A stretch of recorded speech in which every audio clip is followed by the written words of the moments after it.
L'arène des 1000 conflits. L'arène était ancienne, antérieure aux Arewarcast et aux premières grandes conquêtes de leurs ancêtres.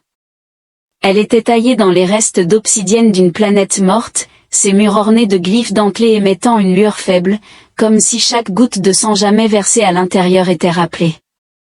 Ici, les guerriers avaient atteint la gloire, sombré dans la disgrâce et étaient démembrés de manière si horriblement spectaculaire que même les historiens avaient du mal à l'articuler. La fille extraterrestre avait tout vu, elle s'appuyait contre la balustrade d'observation, les bras croisés, son expression impassible sous la subtile luminescence de ses implants oculaires. La foule autour d'elle a éclaté d'excitation, leur voix remplie de violence. Symphonie de grognements, de cris et d'exclamations gutturales dans la vaste fosse de l'arène, la bataille imminente approchait, et pour la première fois de son existence, elle était déconcertée, son adversaire était humain. Elle avait effectivement étudié les humains, comme la plupart des civilisations avancées l'avaient fait. L'humanité était considérée comme une sorte de blague galactique, pas l'espèce la plus faible, mais certainement pas parmi les redoutables.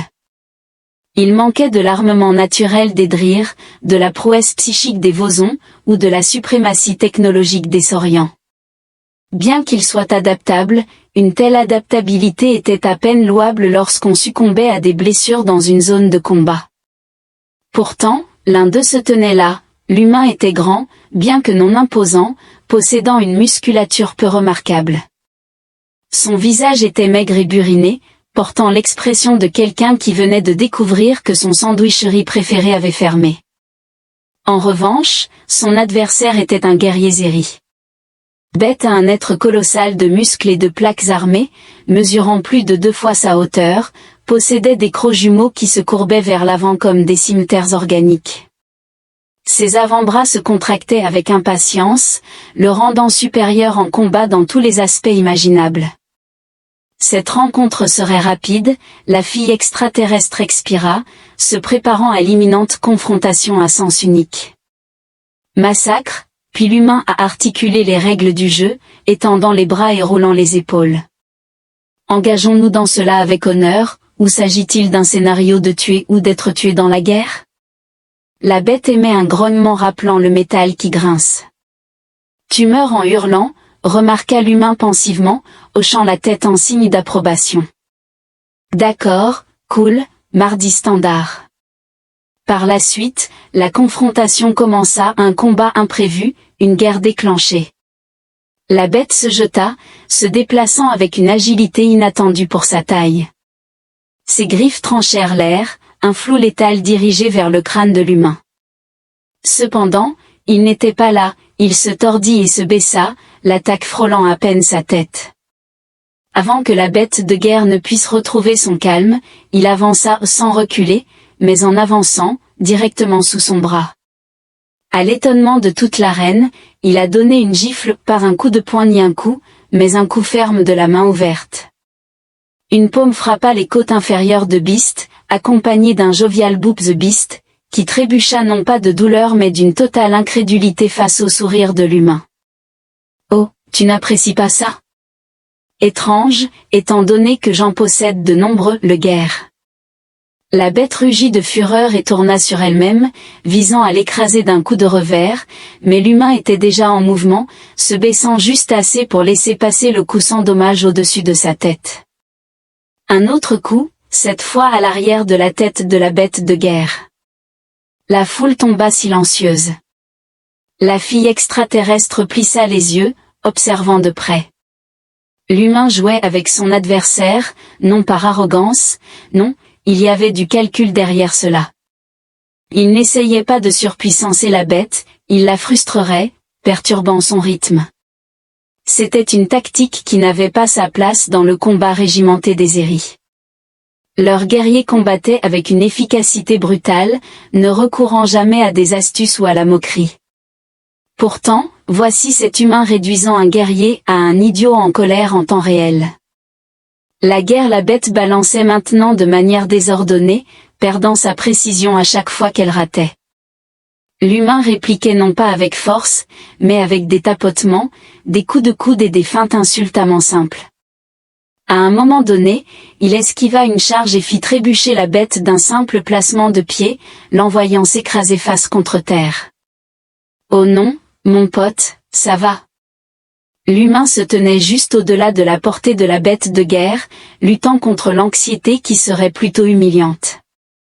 Si cela peut t'aider, je ne le dirai à personne, dit-il en désignant largement l'ensemble du public en train de crier, sauf à eux.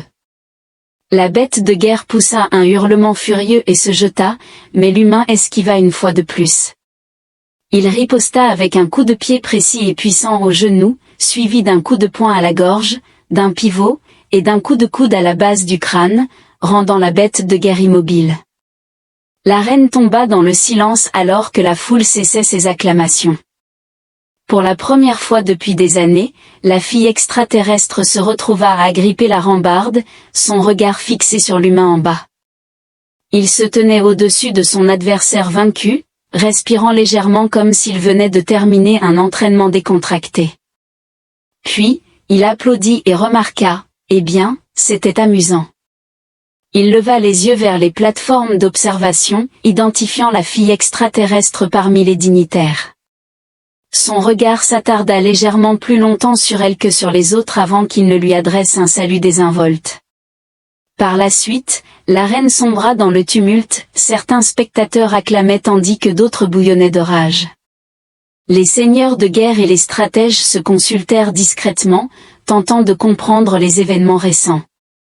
La fille extraterrestre resta immobile, ayant à peine saisi une révélation terrifiante, elle n'était pas intimidée par les guerriers, en ayant rencontré de nombreux auparavant, mais cet humain la perplexait. Le dilemme résidait dans les humains indomptables au milieu du conflit.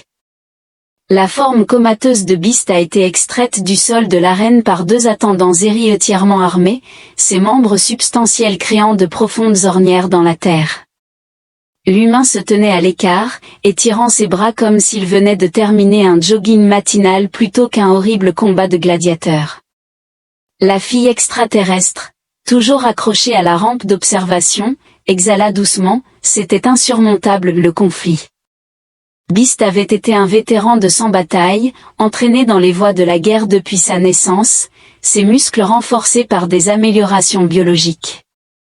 Il aurait dû être une force écrasante, mais l'humain avait dansé autour de lui comme un nuisible, puis, presque par réflexe, l'avait démantelé. Et il avait fait tout cela en racontant des blagues. Elle ressentit une lueur de quelque chose qu'elle ne pouvait pas vraiment nommer, pas de la peur, pas encore, mais un malaise. En bas, l'humain leva les yeux vers les plateformes d'observation, protégeant ses yeux de l'éclat des lumières de bataille au-dessus. Son regard balaya les seigneurs de guerre, le Stra, puis s'attarda sur elle. Et, devant des milliers de spectateurs, il lui fit un clin d'œil. La fille extraterrestre retint à peine un ricanement, créature arrogante. La foule était encore en chaos, les guerriers criant les uns sur les autres, essayant de comprendre ce qu'ils avaient été témoins. Certains appelaient à son exécution immédiate, l'accusant de quelque sorte de tromperie ou de technologie invisible, d'autres, de manière troublante, semblaient impressionnés. La fille alien déchira son regard et se tourna vers l'un de ses conseillers, un officier marqué par les batailles avec un seul œil cybernétique brillant. « Qui est-il » demanda-t-elle d'une voix soigneusement neutre. L'officier ne détacha pas son regard de l'humain, un volontaire parmi de nombreux prisonniers offert un choix, pourrir en détention ou se battre pour le divertissement des seigneurs de guerre. Son œil cybernétique clignota, la plupart ne survivent pas au premier round, l'esprit de la fille extraterrestre fonctionna rapidement et son parcours était celui d'une infanterie militaire humaine standard. L'officier ricana enfin en la regardant, pas de force spéciale, pas d'amélioration cybernétique, pas d'historique enregistré de capacité de combat extraordinaire, rien, rien. Elle laissa ce mot s'installer dans son esprit, rien n'expliquait ce qu'elle venait de voir en bas, l'humain était maintenant en train d'analyser calmement le sol de l'arène. Après avoir piqué la terre avec sa botte, il s'est penché et a récupéré une petite pierre ronde. À la grande consternation de plusieurs seigneurs de guerre, il commença à jongler avec, provoquant une exhalation aiguë de la fille extraterrestre. Ashka nous ridiculise, en effet, l'officier acquiesça. Le plus troublant était son tournant brusque vers lui, faisant hésiter l'officier. C'était une question de vie ou de léger contretemps. L'adversaire suivant était plus grand et plus redoutable, une entité reptilienne colossale ornée d'écailles vert émeraude, un dos voûté renforcé par des plaques cybernétiques, et des griffes améliorées par la technologie plasma. Ce n'était pas un brute sans esprit, c'était un gladiateur conçu pour la guerre, façonné pour un seul but, tuer. L'humain scruta son nouvel adversaire, inclinant la tête en contemplation. D'accord, articula-t-il en désignant la créature, cet être semble sans aucun doute consommer des humains. Il s'adressa ensuite au préposé le plus proche, posant une question rapide, suis-je au menu? La créature répondit par un grondement profond et guttural. L'humain hocha la tête et recula. L'annonceur de l'arène a tonné quelque chose dans le jargon de combat Zeri, commençant formellement le match. Le guerrier reptilien agissait sans hésitation. Il se précipita en avant, sa vitesse étant anormalement augmentée par des membres biomécaniques qui le propulsaient à travers l'arène instantanément. L'humain a presque évité l'une des griffes de la créature, qui a touché son épaule, déchirant tissu et peau, laissant une petite traînée cramoisie sur son bras. La femelle extraterrestre se pencha légèrement en avant, c'était une situation distincte. Le premier combat avait été burlesque, néanmoins, cette fois, l'humain se trouvait en désavantage. Il continua à manœuvrer, esquivant et évitant, mais le guerrier reptilien maintenait une attaque implacable. Chaque coup était plus rapide et plus précis, laissant peu d'opportunités pour les manigances habituelles ou les tactiques psychologiques de l'humain. Un coup aux côtes, une blessure superficielle à la jambe a suscité une odeur de sang dans la foule. L'humain, pour sa part, semblait enfin exaspéré. D'accord, souffla-t-il, alors que Sid servait une autre tranche. J'ai affronté de nombreux adversaires dans ma vie, des mercenaires ivres, des ex-petites amies en colère. Un homme qui prétendait être un crabe de parc, tout en esquivant une autre attaque de pince en secouant la tête, remarqua que tu combats comme si tu étais en colère contre la gravité elle-même. La fille extraterrestre faillit négliger que, tandis qu'il parlait, sa stratégie évoluait, il ne se contentait plus d'esquiver, mais redirigeait chaque coup dirigé contre lui. Ses mains frôlaient à peine les membres reptiliens, mais il ajustait leur élan suffisamment pour que la propre vitesse de la créature lui devienne néfaste. Un coup frénétique compensa de manière excessive une attaque descendante, ne frappant que l'air vide. Les pieds de l'humain restaient en mouvement, il ne fuyait plus mais dirigeait la confrontation. Le guerrier reptilien émit un sifflement furieux, frappant son. Debout devant lui, il poussa un profond soupir las, s'exclamant « Vous devez plaisanter ». Jonas avait déjà rencontré des situations bizarres, comme lorsqu'il s'était retrouvé piégé dans un conduit de maintenance automatisé en essayant de récupérer un tournevis égaré sans désactiver les stabilisateurs de gravité, ou lorsqu'il avait involontairement insulté une ambassadrice Luran en faisant un geste équivalent à lui demander de le jeter dans un trou noir. Cependant, ce scénario atteignit des niveaux d'absurdité sans précédent, il se retrouva dans la soute de son cargo, tenant un porte-clés en forme de canard en caoutchouc tandis qu'un seigneur de guerre de 2 mètres de haut se tenait au-dessus de lui, exigeant celui-ci aisère. Zira fixa le seigneur de guerre comme s'il venait d'insulter ses ancêtres. Tu oses revendiquer la relique chantante, grogna-t-elle, son insigne bioluminescent scintillant de fureur. Les mandibules du chef Ural claquèrent de manière menaçante. La relique n'est pas à toi, Veré. Jonas se racla la gorge.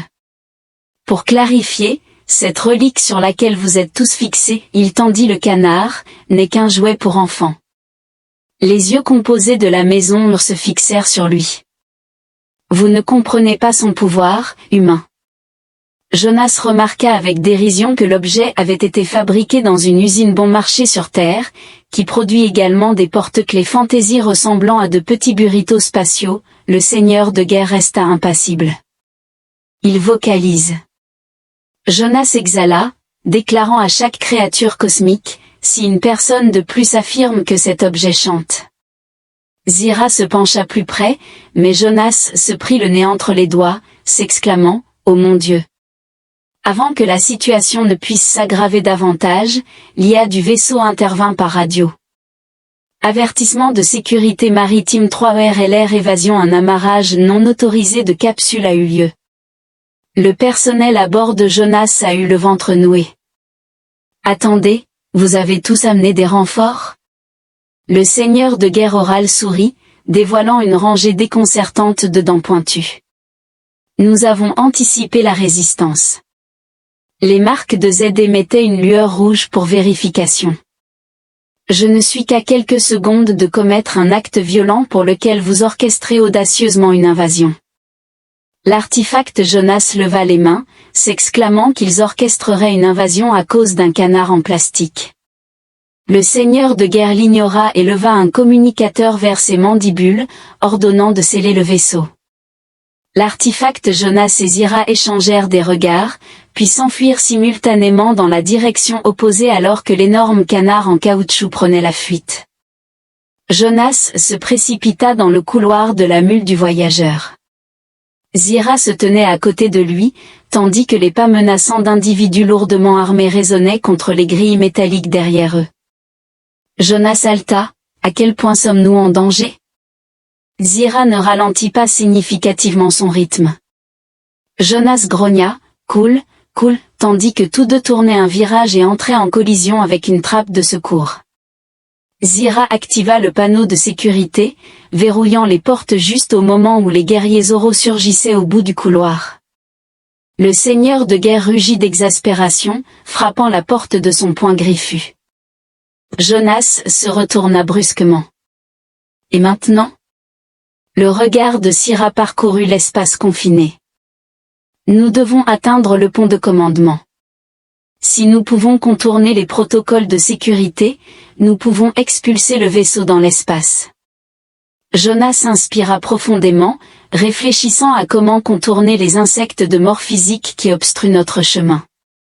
Zira fronça les sourcils, nous pourrions essayer de raisonner avec eux. Jonas lui lança un regard comme si l'homme venait de déclencher une incursion. Force pour un canard. Zira montra de l'hésitation concernant faire point. Jonas serra les dents, une nouvelle stratégie était nécessaire. Il leva le canard en caoutchouc. Zer plissa les yeux et demanda, « Qui es-tu » Jonas le serra, produisant un couinement de l'autre côté de la porte.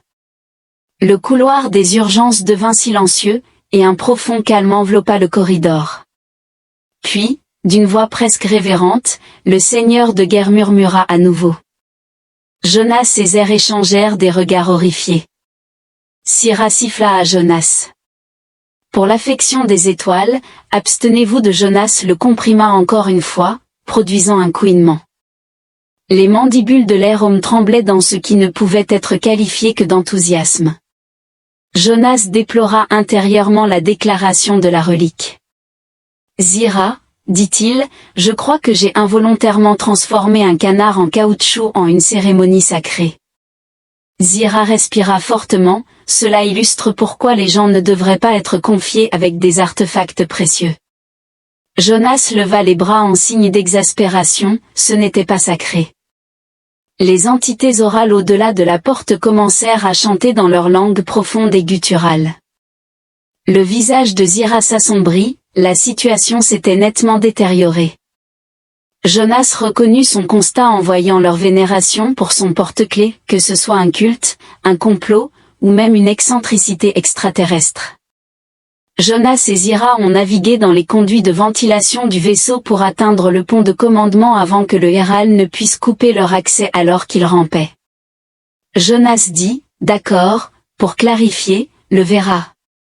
Je crois que cet oiseau possède une qualité cosmique. L'artefact Zer a acquiescé, et maintenant l'Ural le perçoit comme un artefact sacré. Jonas a déploré qu'aucun d'entre vous ne soit prêt à accepter que ce n'est qu'un simple déchet humain. Zira hésita en entendant chanter, tandis que Jonas frappait sa tête contre le mur de la ventilation. Zira, je jure que si nous endurons cela, je vendrai cet objet à la vente aux enchères intergalactiques. Les marques de Zira s'illuminèrent. Violet verrait pour toi n'oserait pas. Jonas sourit, affirmant qu'il le ferait effectivement, et supposa qu'un riche collectionneur terrien paierait pas moins de 10 000 crédits pour le célèbre canard spatial. Ziro semblait horrifié que tu commettes une telle hérésie. Jonas a ri, si cela me libère de ce navire de fret ennuyeux. À ce moment-là, l'interphone du vaisseau émit un bruit crépitant, et une nouvelle voix, froide et métallique, annonça: Attention équipage du Weffares Mul, ceci est une transmission officielle de la division d'intelligence intergalactique de la Terre. Jonas et Zira s'arrêtèrent alors que le haut-parleur continuait: Nous avons été informés que vous possédez un objet hautement classifié. Si vous ne le relâchez pas immédiatement, nous serons contraints d'intervenir. Jonas fixa Zira, puis regarda le canard en caoutchouc dans sa paume, puis retourna son regard vers Zira, en expirant profondément. En effet, cette situation s'est détériorée. Jonas avait accepté de nombreuses réalités dans sa vie, il avait reconnu que les voyages dans l'espace manquaient de glamour, que le travail de chargement était inintéressant, et que la bouillie de protéines de la cafétéria de l'entreprise était légèrement plus comestible que la mousse isolante. Cependant, il n'était pas préparé à affronter le fait qu'il se trouvait maintenant au centre d'une confrontation intergalactique, tout cela à cause d'un banal porte-clés en forme de canard en caoutchouc. Actuellement, 3 problèmes majeurs exigeaient son attention. D'abord, le guerrier Ural qui voyait le canard comme le trésor perdu de ses ancêtres. Ensuite, les diplomates verraient qui le percevaient comme une relique sacrée de l'illumination cosmique. Une transmission récente, hautement officielle, de la division d'intelligence intergalactique de la Terre affirme que le canard était en fait une technologie classifiée et exige son retour immédiat. Jonas se frotta le front, pour clarifier sa compréhension de cette situation complexe, désigna Zer, demandant s'il croyait que cet objet était une relique divine. Zira hocha solennellement la tête en signe d'affirmation. Jonas s'adressa au seigneur de guerre Al, spéculant qu'il s'agit d'un artefact ancien de pouvoir considérable. Les mandibules du seigneur de guerre tremblèrent en réponse. Jonas exhala bruyamment et indique la lumière rouge clignotante sur l'interphone du vaisseau, suggérant que la Terre l'aperçoit comme une arme cachée potentielle. Une voix monotone et sans détour crépitait dans les communications, déclarant que l'information est classée pour les civils. Jonas soupira, exprimant sa frustration alors que l'intrigue s'intensifie, parallèlement à l'aggravation de son mal de tête. Les tatouages de Zera pulsaient d'exaspération. La division de renseignement de la Terre ne possède aucune affirmation. Le seigneur de guerre Iral a rugi sur la relique, tout comme les verets. Jonas leva les mains, affirmant qu'aucun de vous n'a de droit. Cela avait été suspendu de ma console pendant 2 ans, et personne ne montrait le moindre signe d'inquiétude alors que l'interphone grésillait à nouveau. Monsieur I, si vous refusez de vous conformer, nous saisirons l'objet par la force. Jonas se tendit, caractérisé par une rigidité. Jonas ressentit un profond détachement de son âme de son corps, s'exclamant d'incrédulité. Zer, indigné, confronta le seigneur de guerre Oral, qui semblait personnellement offensé. Jonas, cependant, avait atteint sa limite, il saisit le canard en caoutchouc, fit un geste vers les 2 individus et dit félicitations. Vous avez tous réussi à transformer un porte-clés de nouveauté en un dilemme de sécurité interstellaire. Zira redressa les épaules, nous devons agir rapidement. Zira inclina la tête, plan B. Jonas sourit, on vole mon propre vaisseau spatial. Édition Est Doug. Jonas a dirigé Zira et le HAL traversèrent les couloirs de maintenance en direction de la salle de contrôle des moteurs. S'ils pouvaient verrouiller le système de vol du vaisseau avant que la division du renseignement ne puisse embarquer complètement, ils pourraient s'échapper avant d'être arrêtés pour espionnage de bas étage. Zira lui jeta un coup d'œil. Ton plan est de détourner ton propre vaisseau. Jonas Shrugged ne peut pas être traduit en cours martial si je n'ai techniquement jamais été dans l'armée, grogna le seigneur de guerre de l'Oral. J'approuve ce plan.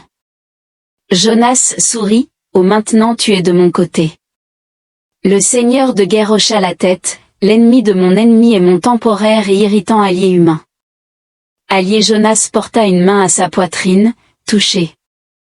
Ils ont atteint la salle des machines, mais avant qu'ils ne puissent désactiver le système de sécurité, une escouade d'agents du renseignement terrestre fit irruption, lourdement armés, les armes levées. L'officier en chef s'avança, son expression froide et efficace.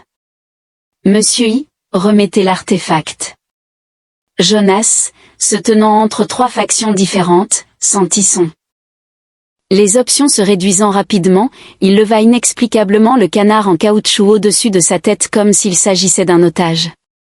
Il aboya, ou le canard souffre.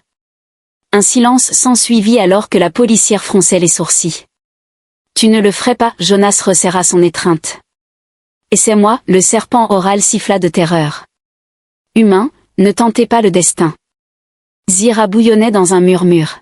« Jonas, c'est de la folie. » Jonas fixa son regard sur l'officier du renseignement, déclarant « Vous avez envahi mon vaisseau, mis en péril ma liberté, et failli causer ma mort aux mains de créatures insectoïdes en colère. Par conséquent, négocions. » L'officier resta muet.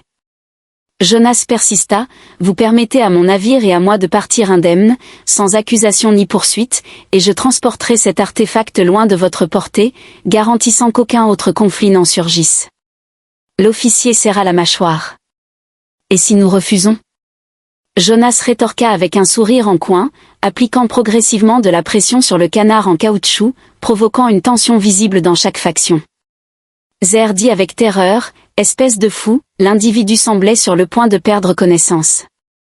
Jonas sourit, « Je vais continuer à insister jusqu'à ce que vous cédiez à mes demandes. » L'officier exhala brusquement, concédant, « D'accord, vous pouvez partir maintenant, mais si nous rencontrons cet objet à nouveau, nous le confisquerons. » Jonas se détendit, satisfait de la transaction. Sans hésitation, il activa la désactivation du moteur et propulsa le vaisseau dans l'hyperespace, laissant derrière lui une crise diplomatique sans précédent. Alors que la mule de Wefar s'élevait dans le cosmos, Jonas s'affaissa dans son siège. Zer le regarda, déclarant « C'était le plan le plus fou que j'ai jamais vu. » Jonas sourit, répondant « Et pourtant, ça a réussi. » Zira croisa les bras, demandant « Que devrions-nous faire du canard maintenant ?» Jonas le fit tourner entre ses doigts et sourit « J'entends dire que le hub des enchères intergalactiques en cherche un des artefacts rares. » Zira s'écria, tandis que Jonas souriait « Oh, je le ferai absolument. » Jonas avait initialement imaginé une vie dépourvue de défis, de chocs ou d'événements imprévus. Des disputes intergalactiques autour de porte-clés originaux. Le rêve était indiscutablement éteint, il occupait désormais le fauteuil de commandement du Wefar Mule, fixé sur le canard en caoutchouc usé dans sa paume. En face de lui, Zira était assise, les bras croisés, l'observant comme une mère qui venait de découvrir son enfant en train de commettre un acte profondément insensé. « Tu ne peux pas être sérieux » murmura-t-elle. Jonas sourit, affirmant son sérieux en inclinant la tête vers l'interface principale holo du vaisseau, où une publicité active sur The Intergalactic Auction Hub affichait des objets à vendre. Relique légendaire d'origines inconnues, cet objet pourrait révéler des mystères de l'univers. Enchère minimale, 50 000 crédits. Les marques bioluminescentes de Zira scintillèrent d'alarme, espèce de vaurien.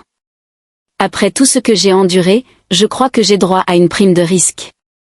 Zira gesticulait avec emphase devant l'écran, indiquant que l'Ural, l'Everest et la division du renseignement de la Terre poursuivent tous agressivement cette relique, tandis que vous tentez de la mettre aux enchères au plus offrant. Jonas s'affala sur sa chaise, affirmant que le vainqueur final devra se mesurer au reste d'entre vous. Zer déplora que les gens ne devraient pas être chargés des affaires d'importance cosmique. Jonas sourit largement. Signification céleste. Zira, c'est un canard en caoutchouc. Zira plissa les yeux. C'est Jonas ? Il hésita. Il devait admettre que certains aspects de cette situation étaient incongrus, l'Everest le considérait comme une relique des Lumières, les Ural le jugeaient un vieux trésor, et les services de renseignement de la Terre avaient menacé des cuirassés pour un simple petit bibelot.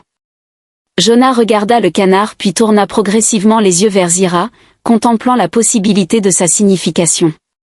Zira lui lança un regard impassible. Tu n'y penses que maintenant? Jonas ignora son ton, saisit un appareil de scan depuis la console, le passa au-dessus du canard et attendit les résultats, qui le glacèrent jusqu'aux os. Composition de l'article: matériaux, standard polymère terrestre, caoutchouc souple, composants internes, inconnus, noyau métallique, signature énergétique, classifié, fréquence détectée. L'estomac de Jonas se serra en rencontrant Zira. Zira se pencha en avant pour voir les données, ses yeux s'écarquillant. Qu'est-ce que c'est?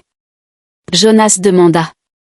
Le scanner venait d'identifier cet objet comme possédant une signature énergétique classifiée. Un profond silence les enveloppa ensuite. Zer esquissa un sourire en reconnaissance des compliments. Jonas, tu as réussi à vendre aux enchères un artefact terrestre classé. Jonas grogne, exprimant son mépris pour la vie alors qu'un stratagème est révélé. Jonas a rapidement annulé l'enchère, quel que soit cet objet, il dépassait de loin ses attentes initiales. Malgré son affinité pour la richesse, il n'était pas disposé à provoquer un véritable conflit intergalactique pour une énigme. Zira se massait les tempes, nous avons besoin de réponses. Jonas hocha la tête en accordant qu'il n'y avait qu'une seule méthode pour les obtenir. Il a initié un canal sécurisé, déclarant « C'est Jonas Halley. Connectez-moi à l'intelligence de la Terre concernant les secrets de la Terre. » Finalement divulgué, il a fallu moins de 5 minutes pour que les mêmes policiers sans détour, qu'il avait auparavant avertis, apparaissent à l'écran. Elle semblait quelque peu frustrée. « Toi encore ?» Jonas tendit le canard. L'officier se pinça l'arête du nez. « Monsieur Lay, vous êtes en possession d'un objet classifié, oui, j'ai compris cette partie. J'ai compris cette partie. » Jonas interrompit, « Ce que je veux savoir, c'est ce que diable c'est. » L'officier hésita, puis avec un lourd soupir, elle murmura, « Très bien, tu veux la vérité, la voilà. » Elle prit une profonde inspiration.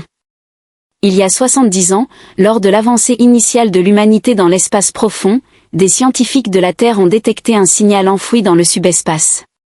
Ce signal était une fréquence répétitive qui ne pouvait pas exister. Jonas fronça les sourcils, reconnaissant que nous avions construit un mécanisme pour le recréer. Un artefact de test conçu pour voir si le signal pourrait être utilisé. Zer se pencha en avant, et l'officier les regarda. Cet appareil est le canard. Un moment de silence s'ensuivit, puis Jonas éclata de rire. Mon Dieu, tu ne me le fais pas dire. La Terre a construit un gadget expérimental de signal subspatial hautement classifié, et par la suite, un individu a introduit une collection de porte-clés touristiques. Le silence de l'officier a fourni toute la confirmation nécessaire. Jonas essuya une larme de son œil, en remarquant que c'était la déclaration la plus absurde qu'il ait jamais rencontrée. Cependant, Zer semblait profondément intrigué, indiquant que l'Everett ne s'était pas trompé en le jugeant significatif. L'officier a confirmé que le dispositif avait été construit en utilisant une fréquence alignée avec les archives de nombreuses civilisations extraterrestres anciennes, destinées à servir de clé de communication universelle. Jonas se frotta le visage et demanda si le canard qu'il avait agité se trouvait simplement dans une benne de déblaiement sur Terre. L'officier toussa et expliqua qu'il y avait eu une erreur de paperasse.